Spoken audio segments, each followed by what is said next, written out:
એક જ સ્ટેડિયમમાં એક બાજુ એશિયાની 29 દેશોના 1200 ખેલાડીઓ એશિયન એક્વેટિક્સ ચેમ્પિયનશિપમાં ભાગ લઈ રહ્યા છે અને એ જ સ્ટેડિયમમાં બીજી બાજુ ગુજરાતના હજારો ગામડાઓનો 72 લાખથી વધારે ખેલાડીઓ જે ખેલ મહાકુંભ 3.0માં જે ભાગ લીધો છે એનો લોકાર્પણ પ્રસંગ ચાલી રહ્યો છે.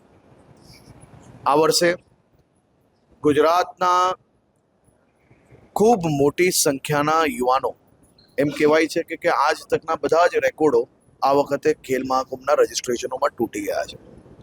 2010માં તત્કાલીન મુખ્યમંત્રી અને દેશના લોકપ્રિય વડાપ્રધાન શ્રી નરેન્દ્રભાઈ મોદીના માર્ગદર્શનમાં ચાલુ થયેલું ખેલ મહાકુંભ, જેને રાજ્યના લાખો યુવાનોનું ભવિષ્ય ઉજ્જવળ કર્યું, લાખો યુવાનોને સ્પોર્ટ્સ તરફ વાળવા માટેનું ખૂબ મોટું કારણ બન્યું.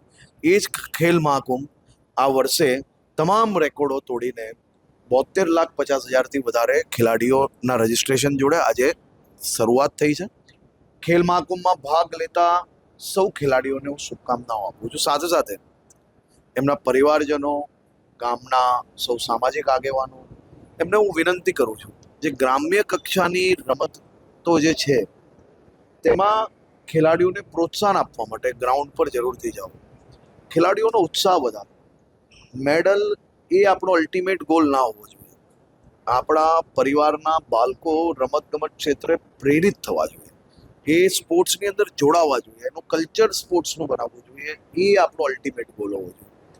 એ ગોલ જોડે જોડે જ્યારે ખેલાડી મહેનત કરશે તો જરૂરથી મેડલ પ્રાપ્ત ભવિષ્યની અંદર જરૂરથી કરી શકશે. તેથી મારી આજે રાજ્યના સૌ પરિવારજનોને વિનંતી છે, ખેલ મહાકુંભમાં બાળકો જ્યારે ભાગ લે છે ત્યારે જરૂરથી સ્કૂલોમાં, ગામડાઓમાં, કાર્યક્રમોમાં આપ હાજરી આપો, આપ પોતાના બાળકોનું પ્રોત્સાહન વધારો. તેવી આપ સૌને શુભકામનાઓ.